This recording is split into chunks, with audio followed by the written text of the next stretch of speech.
dạ dạ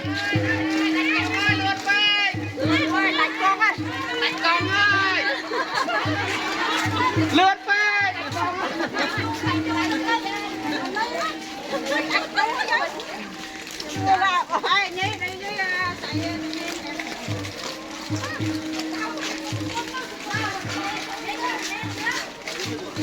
luôn lắm và chặn ra nào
xong anh làm cây sạch sạch rồi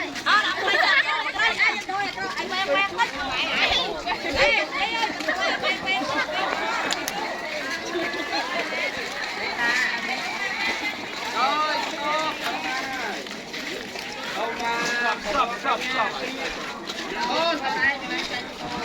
nhận thoát đây dạng ná với trâu đời dạ